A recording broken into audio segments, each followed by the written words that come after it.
ভাবি ইশারায় আমাকে তার রুমে ডেকে নিল, যখন পুরোপুরি ব্যস্ত ছিলাম হবে এমন একটা অবস্থা।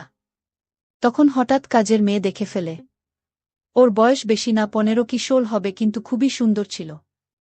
ওকে দেখে কেউ বুঝতেই পারবে না যে ও কাজের মেয়ে। তারপর কাজের মেয়ে বলল, সাহেব বাড়িতে আসলে আমি সব বলে দেব। আমি বললাম, তুই কি চাস বল, তোকে সব দিব, তবুও তুই আমাদের গোপন কথা বলিস না। কাজের মেয়ে তখন বলল, দেখুন আমি দেখতে খারাপ না, আপনার ভাবির চেয়েও দেখতে বেশি সুন্দর, তাই আমি চাই আপনি আমাকেও দিন। আজকের গল্পটি সম্পূর্ণ অন্য রকমের, তাই আমি গ্যারান্টি দিয়ে বলতে পারি, গল্পটি শেষ পর্যন্ত শুনলে তোমাদের দাঁড়িয়ে যাবে। তাই ভিডিওটা শুরু থেকে শেষ পর্যন্ত দেখার অনুরোধ রইল। তাহলে কথা না বাড়িয়ে এবার আসল ঘটনা বলি। আমি 24 বছরের যুবক, বড় একটা ওষুধ কোম্পানিতে মেডিকেল রিপ্রেজেন্টেটিভের চাকরি করতাম। চাকরির কারণে আমাকে অনেক সময় ডাক্তারদের ভিজিট করতে হতো। একদিন বড় শহরের নামকরা একজন হার্টের ডাক্তারের চেম্বারে গেলাম তাকে ভিজিট করতে। তখন ডাক্তার এক রোগীকে দেখতে ছিল। আমি সেখানে বসে ডাক্তারের জন্য অপেক্ষা করতে লাগলাম। আমি বসে ডাক্তারের সহযোগীর সাথে গল্প করতেছিলাম। তখন প্রায় রাত 8টা বাজে।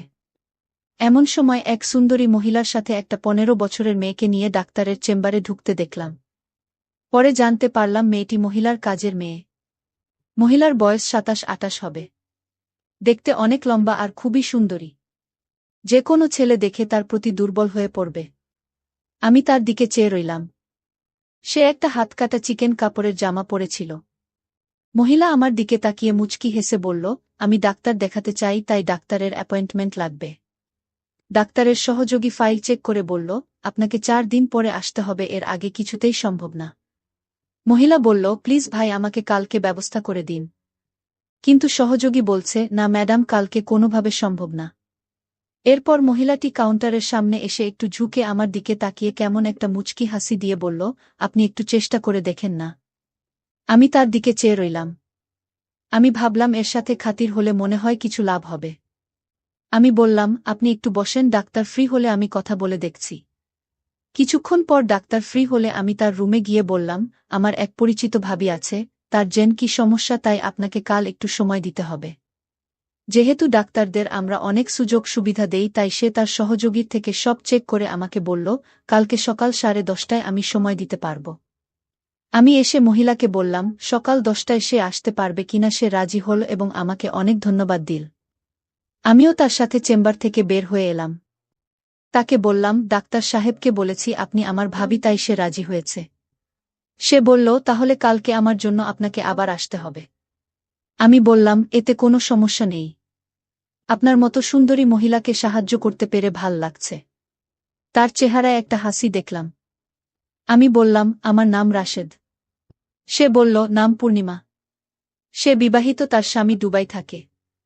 সেও 1 মাসের দিনের ভিতর সেখানে চলে যাবে, সবকিছু রেডি হয়ে গেছে। এখানে সে আর তার শ্বশুর শাশুড়ি থাকে। আমরা আলাপ করতে করতে হাঁটতে লাগলাম। সে বলল, আমার বাসায় চলে 1 কাপ চা খেয়ে আসবেন। আমি বললাম, আজ না, অন্য একদিন যাব। কিন্তু পূর্ণিমা আমাকে অনেক অনুরোধ করে। এরপর আমি রাজি হলাম। তারা দুজন একটা রিকশায় উঠল। আমি আমার মোটরসাইকেল নিয়ে তাদের পিছু পিছু গেলাম। তাদের বাসায় গেলে তার শ্বশুর শাশুড়ির সাথে আমার আলাপ করিয়ে দিল। তাদের ছেলের বউকে সাহায্য করার জন্য তারা আমাকে অনেক ধন্যবাদ দিল। তারপর আমাকে চা বিস্কুট দিল। আমি চা খেয়ে বিদায় নেওয়ার জন্য রেডি হলাম। তখন পূর্ণিমা বলল, রাশেদ, যদি কিছু মনে না করেন একটা অনুরোধ করব। আমি বললাম, আমাকে আপনি না বললে তুমি করে বলবেন। আমি বয়সে আপনার ছোট হব, আর আপনি কিছু মনে না করলে আপনাকে ভাবি বলে ডাকতে পারি। পূর্ণিমা রাজি হল। তারপর বলল, রাশেদ, কালকে আমার শ্বশুর শাশুড়ি আমার ননদের বাসায় যাবে। তাই কাজের মেয়েটা বাসায় রেখে আমাকে যেতে হবে। তোমার যদি কোনো অসুবিধা না হয় তবে আমাকে সকালে এসে ডাক্তারের কাছে নিয়ে যাবে। আমি মনে মনে অনেক খুশি হলাম। আমি বললাম, ঠিক আছে, আমি সকাল 10টার সময় চলে আসবে। তারপর বিদায় নিয়ে চলে আসলাম। আমি খুশিমনে বাসায় ফিরে আসলাম। আসলে এখানে এত স্মার্ট মেয়েরা থাকতে পারে, আমার কল্পনা ছিল না। আমি সব সময় তা ফলো করে বেড়াই। আমি বাসায় এসে খাওয়া দাওয়া করে পূর্ণিমা ভাবির কথা ভাবতে শুরু করলাম।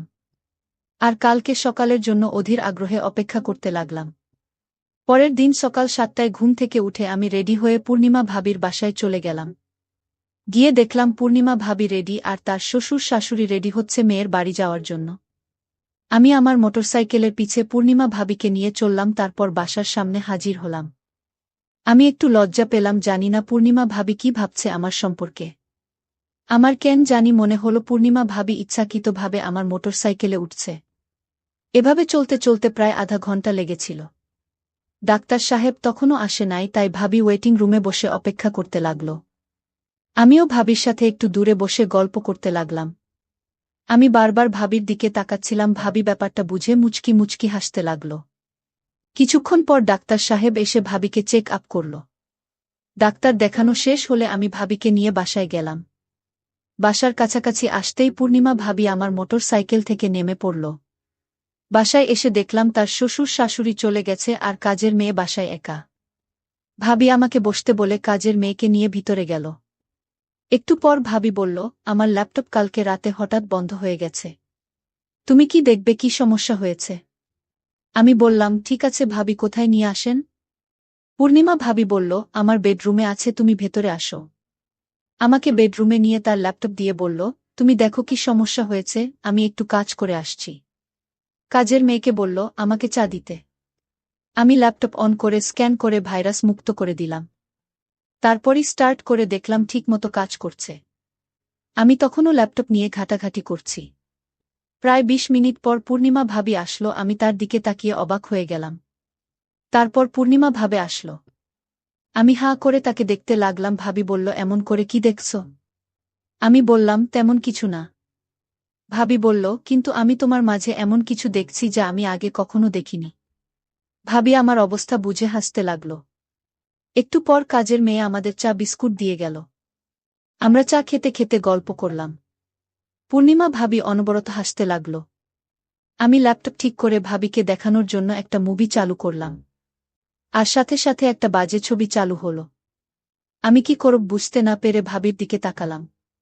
পূর্ণিমা ভাবে হাসতে হাসতে বলল, দেখো রাশেদ, আমি প্রায় ১ বছর হলো একা একা থাকি। আমার তো কিছু পেতে ইচ্ছে করে। কালকে তোমাকে ডাক্তারের চেম্বারে দেখে আমার ভিতরে কেমন জানি করছে। তোমাকে নিয়ে আমার মনের ভিতর একটা আশা জাগল। আমি ল্যাপটপ বন্ধ করে উঠে দাঁড়ালাম। পূর্ণিমা ভাবি হেসে উঠে গিয়ে রুমের দরজা বন্ধ করে দিল। পূর্ণিমা ভাবি দরজা বন্ধ করে আমার সামনে আসলো, এমন সময় হঠাৎ করেই দরজার বাহিরে থেকে ১৫ বছরের কাজের মেয়েটা নখ দিয়ে ডাক দিল। আমি মনে মনে বললাম, আসার আর সময় পেল না। পূর্ণিমা ভাবিকে কাজের মেয়ে বলল, আপনি ওনাকে নিয়ে এখানে কি করছেন? পূর্ণিমা ভাবে বলল, আমি যা খুশি তাই করছি, আর তোর তো সাহস কম না। আমি এখানে কি করছি তুই জিজ্ঞাসা করলি কেন আমারে?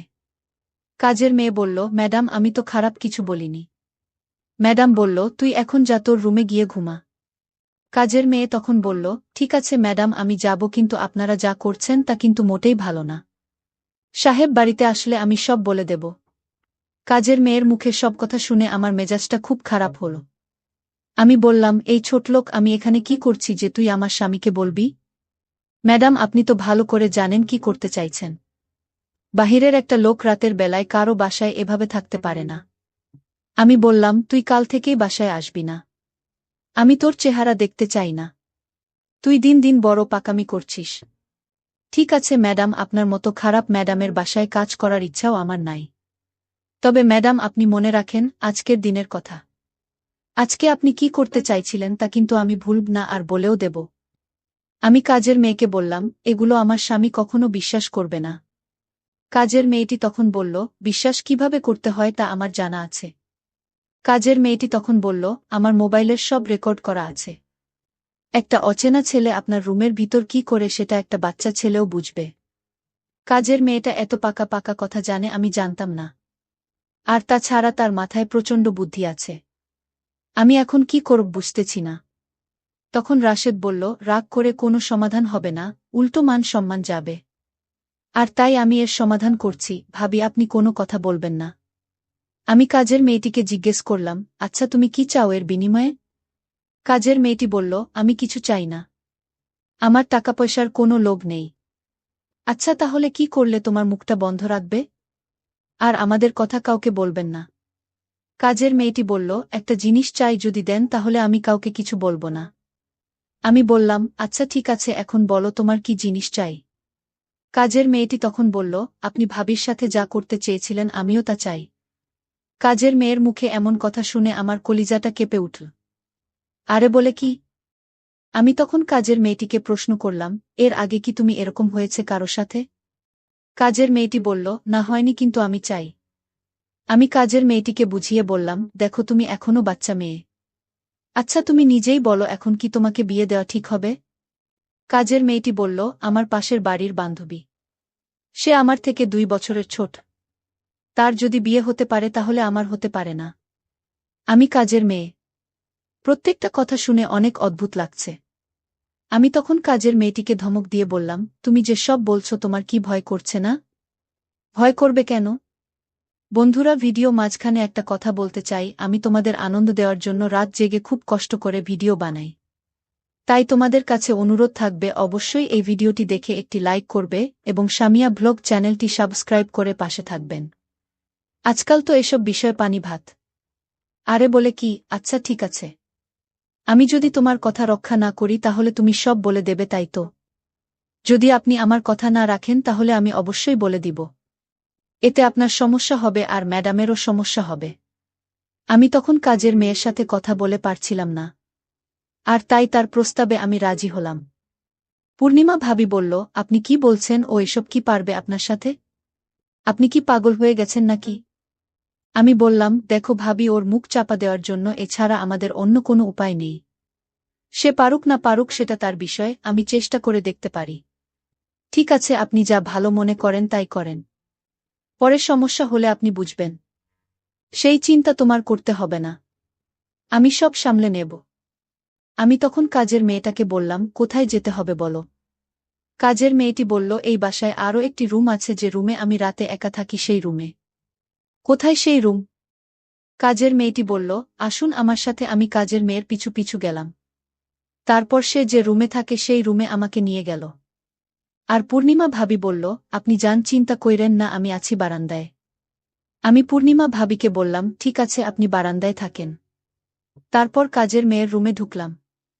কাজের মেয়ে বলল, আপনি অনেক সুন্দর দেখতে। আমি বললাম, তাই? কাজের মেয়েটি তখন দরজাটা লক করে দিল। আমি বললাম, দেখো দরজাটা লক করে ঠিক করনি। সে বলল, উত্তম কাজ করেছি। কাজের মেয়েটি তখন বলল, আপনার সাথে হওয়ার আগে আপনি আমার হাতের তৈরি করা 1 কাপ চা খাবেন? আমি বললাম, চা খেলে মন ভালো থাকে, তুমি চা বানালে আমি অনেক খুশি হব। আমার জন্য চা বানিয়ে এনে আমার হাতে তুলে দিল। তারপর আমি বললাম, তুমি চা খাবে না? কাজের মেয়ে বলল, আমি চা খাই না, আপনি খান। আমার চায়ের প্রশংসা সবাই করে, আপনিও করবেন আশা করি। তারপর আমি চা খেতে শুরু করলাম। আর কাজের মেয়েটি আমার দিকে অন্যরকম দৃষ্টিতে তাকিয়ে রয়েছে। আমি চা খেতে আমার বুকের ভিতরটা মনে হচ্ছিল পুড়ে যাচ্ছে। আমি ভাবছি হয়তো গরম চা এমনি হতে পারে। কাজের মেয়েটির হাতে আরও একটি চা দেখতে পেলাম। আর সেই চা ম্যাডামকে দিয়ে আসলো। কাজের মেয়েটি যখন চা নিয়ে ঘর থেকে বাহির হলো তখন আমার বুকের ভেতর জ্বালাপোড়া করতেছিল। ম্যাডামের কাছে চা নিয়ে যেতেই ম্যাডাম বলল, তোর কাজ শেষ হয়েছে? কাজের মেয়ে বলল, না, এখনো শুরু করিনি। ম্যাডাম বলল, চা দিয়ে তাড়াতাড়ি যা। এদিকে ম্যাডাম চা খেতে শুরু করল। আমি আমার রুমে গিয়ে দেখি রাশেদ চা খেয়ে মরে পড়ে আছে। আমি এটাই চেয়েছিলাম। আমি কাউকে খারাপ কাজ করতে দিতে পারিনি। যে কাজ আল্লাহ পছন্দ করে না, তারা সেই কাজ করায় আমি তাদের দুজনকেই শেষ করে দিয়েছি। আমার মনের ভিতর খারাপ উদ্দেশ্য ছিল না। আমার উদ্দেশ্য ছিল এই 2 জন খারাপ মানুষকে শেষ করা। গল্পটি যদি তোমাদের ভালো লাগে থাকে তাহলে ভিডিওটিতে একটি লাইক দিও, আর তোমরা যদি এরকম মজার ভিডিও পেতে চাও তাহলে দয়া করে আমার সামিয়া ব্লগ চ্যানেলটি সাবস্ক্রাইব করো। সবশেষে তোমাদের সকলের দোয়া কামনা করি, আর ধৈর্য ধরে ভিডিওটি দেখার জন্য তোমাদের সকলকে অনেক অনেক ধন্যবাদ। পুপ্পি, আমি তোমাকে 1 রাতের জন্য বিয়ে করতে চাই। যদি তুমি আমার কথায় রাজি না হও তাহলে কিন্তু তোমার ভালোবাসার মানুষকে তুমি পাবে না। কারণ যাকে তুমি ভালোবাসো তার বয়স কম হলেও সে আমার ঘনিষ্ঠ বন্ধু। আমি যা বলবো সে তাই করবে। আমি ভাতিজাকে বললাম, আমি তোমার ফুপ্পি হই আর তুমি আমাকে 1 রাতের জন্য বিয়ে করতে চাইলে তোমার লজ্জা করল না? ভাতিজা বলল, ফুপ্পি, এসব বিষয়ে লজ্জা পেতে নেই। লজ্জা করলে কপালে সুখ জুটে না। তার এরকম কথা শুনে আমি হতবাক হয়ে গেলাম। আমি ভাতিজাকে বলেছিলাম, তোমাকে আমি এখনো বাচ্চা মনে করি। ভাতিজা বলল, ফুপ্পি শুধু একবার সুযোগ দিয়ে দেখো আমি কি করতে পারি। তারপর আমি তাকে একটা সুযোগ দিয়েছিলাম। তারপর আমি যাকে বাচ্চা মনে করেছিলাম তার তো অনেক বড়। আমার তো দেখেই খুব ভয় হয়েছিল। একটা বাচ্চা ছেলে কিভাবে এত শক্তিশালী হয়? আচ্ছা, তাহলে মূল ঘটনাটি তোমাদের বলি। মূল ঘটনা বলার আগে বন্ধুরা, তোমাদের কাছে আমার বিশেষ অনুরোধ, ভিডিওটিতে একটি লাইক করবে এবং ভিডিওটি শেষ পর্যন্ত দেখবে। আমার 14 বছর বয়সী জোয়ান ভাতিজা আমার রুমে ঘুমানোর জন্য পাগলামি করত।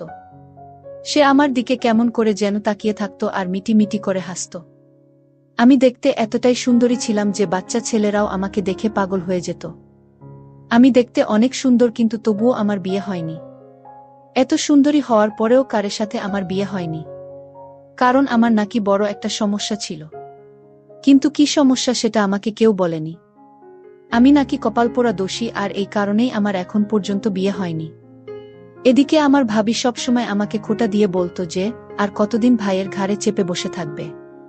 নিজে থেকে কোনো ছেলেকে পছন্দ করে বিয়ে করে নিতে পারো না? তুমি তো বাইরে চাকরি করো, সেখানে কি কোনো ছেলে নেই যে তোমার সৌন্দর্য দেখে তোমাকে বিয়ে করবে? তোমার সুন্দর চেহারা কি কাজের জন্য না? তোমাকে কোনো ছেলে কি বিয়ে করতে রাজি হয় না? ভাবি আমাকে খুব কড়া কথা বলতো। কিন্তু আমি ভাবির কোনো কথায় রাগ করতাম না। কারণ মা মারা যাওয়ার পরে আমি ভাই ও ভাবির কাছে থেকেছি। তাই ভাবি কিছু বললে আমি সেটা চুপচাপ সহ্য করে থাকতাম। আগে আমার অনেক কষ্ট হতো এটা ভেবে যে আমার কেন এত দোষ আছে। কেন আমাকে কোনো ছেলে শুধু আমার সৌন্দর্য দেখে বিয়ে করে না? কিন্তু এখন আর সেগুলো কোনো কিছুই আমার আসে যায় না। আগে আমি সৃষ্টিকর্তার কাছে প্রার্থনা করতাম, এটা ভেবে যে একদিন না একদিন আমার বিয়ে হবে। কিন্তু এখন আমি আর এটা ভেবে আফসোস করি না যে আমার কোনোদিন বিয়ে হবে না। কারণ এখন আমার বয়সের ছেলে পাওয়া অনেক ভাগ্যের ব্যাপার।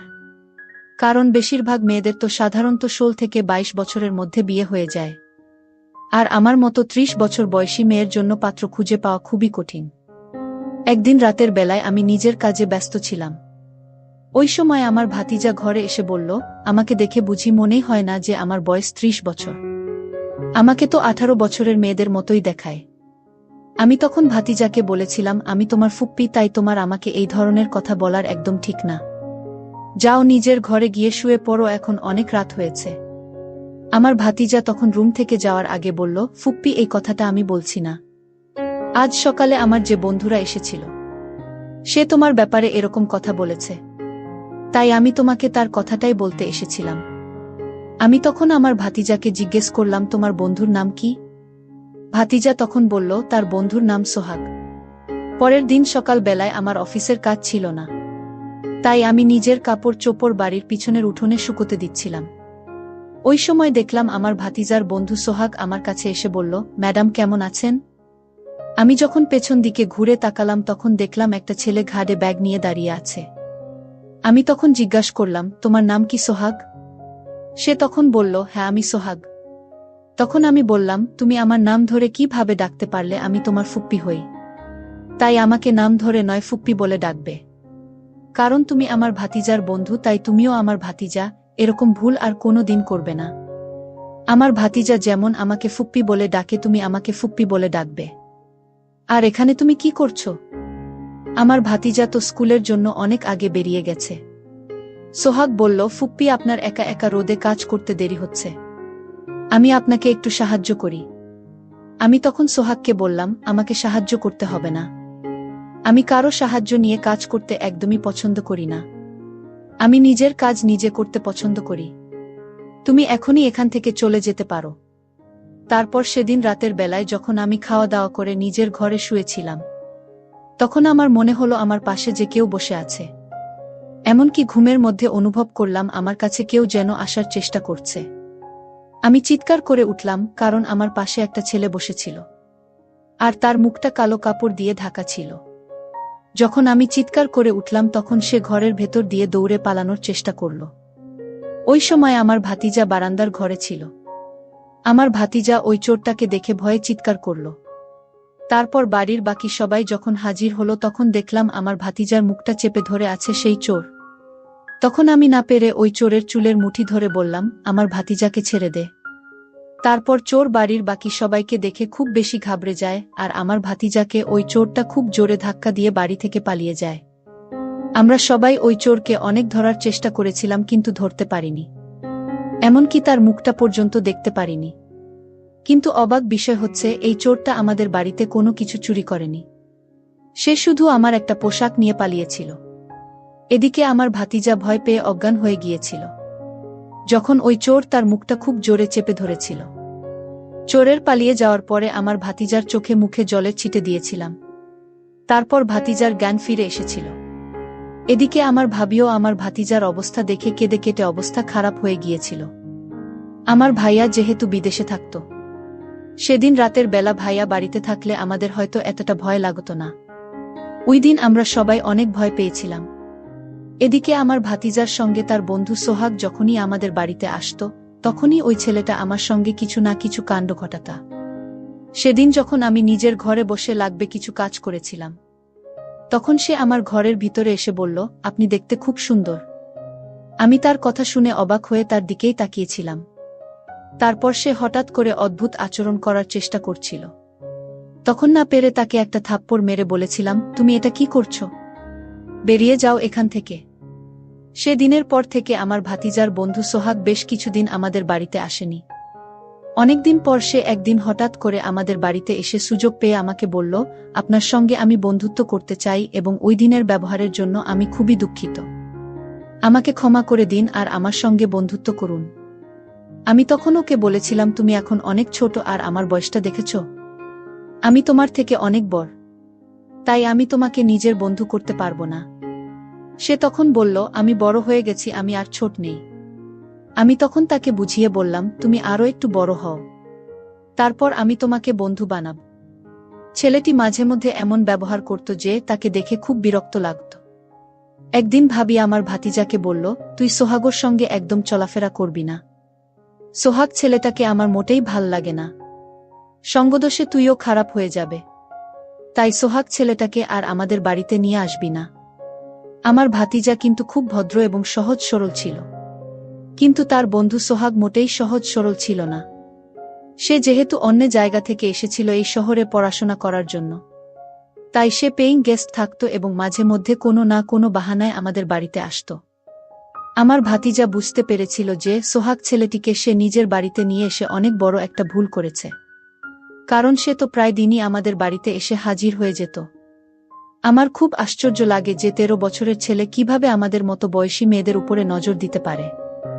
আর ওদিকে আমার ভাবি উঠতে বসতে প্রায় সময় কিছু না কিছু কথা আমাকে শোনাতে। এমনকি আমি অফিসের কাজে এতটাই ব্যস্ত থাকতাম যে সব সময় ভাবির কাজে সাহায্য করতে পারতাম না। তাই ভাবি এটা নিয়েও আমাকে কথা শোনাতো আর বলতো, আমি তো বাড়ির কাজের মাসি আর তুমি বাড়ির মহারানী। তুমি শুধু বসে বসে খাবে আর আমাকে বাড়ির সমস্ত কাজ করে নিজের শরীরকে ক্ষয় করতে হবে। তুমি তো একটু আমাকে কাজে সাহায্য করে দিতে পারো, অফিস থেকে এসে বাসনগুলো একটু মেজে ঘষে দিতে পারো। আমি যথেষ্ট সাহায্য করতাম ভাবির কাজে, কিন্তু ভাবি চাইতো আমি যেন সংসারের সব কাজ নিজের ঘাড়ে নেই। সেটাও করতে আমার কোনো আপত্তি ছিল না, কিন্তু অফিসের কাজের জন্য সংসারের কাজের সময় দিতে পারতাম না। অথচ আমি যা টাকা পেতাম আমার ভাতিজার উপরে খরচ করে দিতাম। তাদের পকেট খরচ আমি দিতাম, বাইরে ঘুরতে যাওয়া, জামাকাপড় কেনাকাটা, এসব কিছু টাকা আমিই দিতাম। একদিন সোহাগ আমাদের বাড়িতে যখন এসেছিল, তখন আমরা সবাই তাকে দেখে অনেক হেসেছিলাম, কারণ সে এমনভাবে সেজেগুজে এসেছিল তাকে জোকারের মতো দেখাচ্ছিল। আসলে আমার সামনে নিজেকে বড় করে দেখানোর জন্য বড়দের জামাকাপড় পরে এসেছিল। আমি সেদিন সোহাগকে বলেছিলাম যে তুমি এখন ছোট, তুমি বড় হও, তারপর আমি তোমার সাথে বন্ধুত্ব করব। ওই দিনের পর থেকে সোহাগ ছেলেটি আমার সামনে নিজেকে বড় প্রমাণিত করার জন্য উদ্ভুত কাণ্ড করত। সেদিন তার সাজ পোশাক দেখে আমরা অনেক হেসেছিলাম।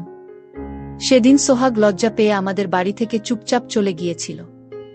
এমনকি সে নিজের পার্সোনাল ডায়েরিটাও ভুলে আমাদের বাড়িতে রেখে চলে গিয়েছিল। তার চলে যাওয়ার পরে আমি তার ডায়েরিটাকে উঠে দেখেছিলাম, ভেবেছিলাম অফিস যাওয়ার পথে তাকে দিয়ে দিব। আমি যখন বুঝতে পেরেছিলাম ওই ছেলেটি আমার সামনে নিজেকে বড় প্রমাণিত করার চেষ্টা করছে, তাই সেদিন তাকে ডায়েরি দেওয়ার নাম করে তার ঘরে গিয়ে তাকে অনেক বোঝানোর চেষ্টা করেছিলাম। তাকে আমার সামনে বড় দেখানোর কোনো প্রয়োজন নেই। তার যদি কখনো আমার সাথে মন খুলে কথা বলার ইচ্ছে করে তাহলে সে আমাকে নিজের মনের কথা বলতে পারবে। আমি তার ফুপ্পি হওয়ার সঙ্গে সঙ্গে একজন ভালো বন্ধু হব। ওই কথা শুনে উনি খুব খুশি হয়েছিল এবং সে বলেছিল, ফুপ্পি তুমি অনেক সুন্দর করে আমাকে বুঝিয়ে বললে। তোমার কথা শুনে আমার মনটা অনেক হালকা হয়েছে ফুপ্পি। তুমি যদি আমার কথায় কিছু খারাপ মনে না কর তাহলে আমি কি তোমার সাথে একটা ছবি নিতে পারি? ভেবেছিলাম একটা সেলফি নিয়ে ছেলেটা যদি খুশি থাকে তাহলে তাকে একটা ছবি তুলতে দেই।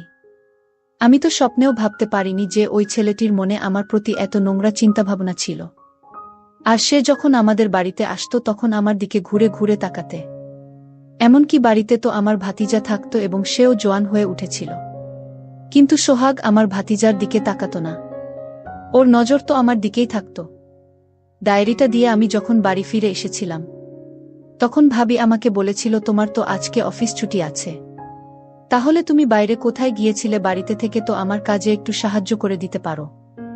তখন আমি মাথা নিচু করে চুপচাপ নিজের ঘরে চলে এসেছিলাম।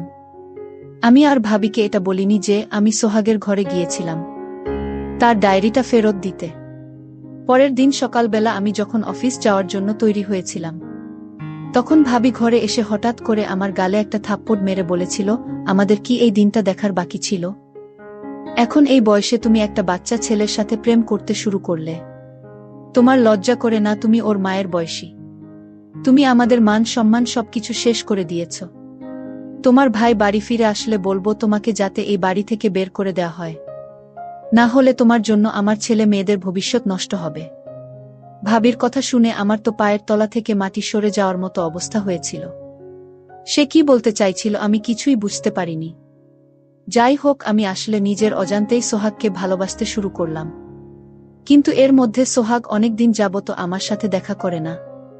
তারপর আমার ভাতিজাকে জিজ্ঞেস করলাম, তোমার বন্ধু সোহাগকে এখন আর দেখি না, সে কি স্কুলে আসে না? ভাতিজা বলল, ফুপ্পি সে আর আসবে না। আমি যদি বলি তাহলে সে আসবে। তাহলে সোহাগ তুমি বলো আসতে। ভাতিজা বলল, তাহলে ফুপ্পি আমার একটা কথা ছিল, তুমি যদি রাখ তাহলে আমার বন্ধুকে আমি নিয়ে আসতে পারি। আমি বললাম, বলো তোমার কি কথা? ভাতিজা বলল, ফুপ্পি আমি তোমাকে যে কথাটা বলব সেটা কাউকে বলা যাবে না। আমি বলেছিলাম তুমি নিশ্চিন্তে বল, আমি কাউকে বলবো না। তখন ভাতিজা বলল, আসলে এটা কোনো কথা না। আমার একটা ইচ্ছা ছিল আর সেই ইচ্ছাটা আমি অনেকদিন ধরে মনের ভিতর লালন পালন করে যাচ্ছি, কিন্তু তোমাকে বলতে পারছি না। আমি আমার ভাতিজাকে বললাম, কি ইচ্ছা তোমার বলো এবার। যদি সম্ভব হয় তাহলে তোমার ইচ্ছা আমি রাখার চেষ্টা করব। তখন ভাতিজা বলল, যদি তুমি আমার আবদারটা রাখো তাহলে তুমি আমার বন্ধুকে অবশ্যই পাবে। আমি বলেছিলাম, তুমি এত আমতা আমতা করে বলল কি তোমার ইচ্ছা? ভাতিজা তখন আমায় যে কথাটি বলল সেটা শুনে আমার মাথা ঘুরে গেল। এতটুকু ছোট ছেলের মুখে এই কথা কি করে বের হলো? এতটুকু ছোট ছেলের এমন ইচ্ছা থাকতে পারে সেটা আমি কল্পনাও করতে পারি না। সে তার যে ইচ্ছার কথাটা বলেছিল সেটি হলো, সে আমাকে বলেছিল যে এক রাতের জন্য আমাকে বিয়ে করতে চায়। আমি তাকে বললাম, এই হয় না, তোমার মুখে এরকম কথা বলতে একটু লজ্জা করল না? ভাই তখন বলল, দেখো ফুপ্পি, এসব বিষয়ে লজ্জা পেলে চলবে, আমি এই বিষয়ে লজ্জা পাই না। আমি ভাতিজাকে বললাম, দেখো আমি তোমার ফুপ্পি, তুমি আমায় কথা বলতে পারো না। তোমার তো বয়সটা খুব কম আর তুমি তো আমার সাথে পারবে না। সে বলল, ফুপ্পি একটা সুযোগ দিয়ে দেখো, আর তুমি যদি আমার প্রস্তাব না রাখ তাহলে আমার বন্ধু সোহাগকে পাবে না। আমি তাকে যা বলি সেটাই করবে। ফুপ্পি তুমি এই সুযোগ পাবে না। আমার বন্ধুকে হারালে আর তোমার বিয়ে হবে না। আসলে আমি তোমার বন্ধু সোহাগকে মনে প্রাণে ভালোবেসে ফেলেছি, আর তাই আমি তোমার কথা মানতে রাজি। ভাতিজা আমার মুখ থেকে এমন কথা শুনে খুশিতে নাচতে শুরু করল। ভাতিজা বলল, তাহলে আজ রাতেই হবে? আমি বললাম যে আজ রাতেই হবে। তারপর রাতের খাবার সেরে আমার রুমে আমার ভাতিজা আসলো। ভাতিজা বলল, ফুপ্পি আমার অনেক দিনের ইচ্ছা। আমি তো তাকে ছোট শিশু ভেবেছিলাম, কিন্তু সে আমার সাথে যা করল তাতে আমার অসহ্য লেগেছিল। আমি পারছিলাম না। বাচ্চা ছেলের এত শক্তি থাকতে পারে তা আমি কল্পনাও করতে পারিনি। যাই হোক, ভাতিজা যা বলেছিল আমি তার সকল কথা রেখেছি। ভাতিজা সকালে ঘুম থেকে উঠে সোহাগকে নিয়ে আসলো। সোহাগের বাবা মা আমার সকল সমস্যা জেনে সোহাগের সাথে বিয়ে দিল। এর কারণ একটাই, সোহাগ তার বাবা মাকে বলেছিল সে আমাকে ছাড়া জীবনে বিয়ে করবে না। তাছাড়া আমি তো দেখতে খুব সুন্দর ছিলাম। তার মা বাবার কাছে আমি প্রিয় হয়ে উঠেছিলাম। আমরা সবসময় বাচ্চা ছেলেদের অবহেলা করি, মনে করি ওর তো বয়স কম, ও বিয়ের আর কি বুঝবে। আসলে বর্তমান যুগে দেখা গেছে 14-15 এবং কি 12 বছরের ছেলেরাও সংসার করতে পারছে। এই জন্য ছেলের বয়স কম হলেও যদি আপনার ছেলে বিয়ে করতে চায় তাহলে বিয়ে দিয়ে দিন, তা না হলে আপনার ছেলেটা নষ্ট হয়ে যেতে পারে। বন্ধুরা, আজকের গল্পটা তোমাদের কেমন লাগলো তা অবশ্যই কমেন্ট করে জানাতে ভুলবে না। আর এরকম মজার মজার গল্প পেতে আমাদের সামিয়া ব্লগ চ্যানেলটি সাবস্ক্রাইব করে পাশে থাকবে। ধন্যবাদ।